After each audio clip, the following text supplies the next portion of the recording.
Ова не е местото каде што тој е роден, но ова е местото што J.D. Vance го нарекува дом – Джексон, Кентаки.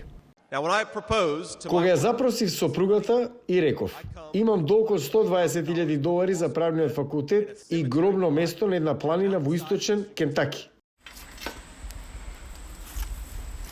Grandmother Bonnie Blanton Vance. Бабата на Венс била позната како Мемоу. He always came down here. Тој секогаш доаѓаше овде во Мемоу. Го носеше на планина за да види што е планински живот, очигледно му се допаѓаше. He liked it. Тој е роден овде, во Мидлтаун, Охајо, и израснат главно од неговата строга баба, која многу пцуела и поседувала 19 наполнети пиштоли во куќата. Со презимето на неговиот очув, J.D. Хамел победил на своите први избори. Иронично, тој бил подпредседател во средното училиште во Мидлтаун, служил како маринец, а потоа дипломирал на Државниот универзитет во Охајо. Потоа на Јейл, Венс се запознал со студентка по право Уша Чилукури, неговата идна сопруга. Другарот од факултет, Джеймс Аймерс, ги знае двајцата.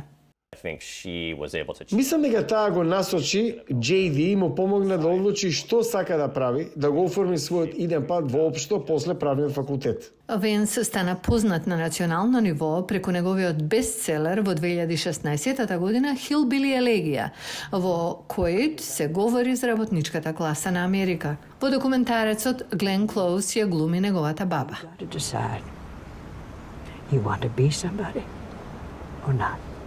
Со поддршка на поранешниот председател Доналд Трамп, J.D. Венс, момчето од Охајо кој го сака Кентаки, беше избрано за сенатор од Охајо. И на брзина, 2 години подоцна, Трамп го избра Венс за свој подпредседател. Но Венс претходно го нарече Трамп срам и тврдеше дека никогаш нема да е човек на Трамп. Сега, како номиниран, политиките на Венс се одраз на политиката на Трамп и на прашањето дали поранешниот председател ги загуби изборите во 2020 година. No! Не мислам дека имаше сериозни проблеми во 2020. Значи, дали Доналд Трамп ги загуби изборите? Не, со зборовите што би ги користал. Венс е против Кина и Источна Азија, а се противи и на војната помош за Украина и ова го вели за конфликтот Израел-Хамас. Камала Харис од една страна вели дека навистина се грижи за цивилите, а сепак таа одбива да му даде на Израел оружје што му возможува да ги минимизираат цивилните жртви. Родниот град на Венс, Мидлтаун, е главно земја на Трамп.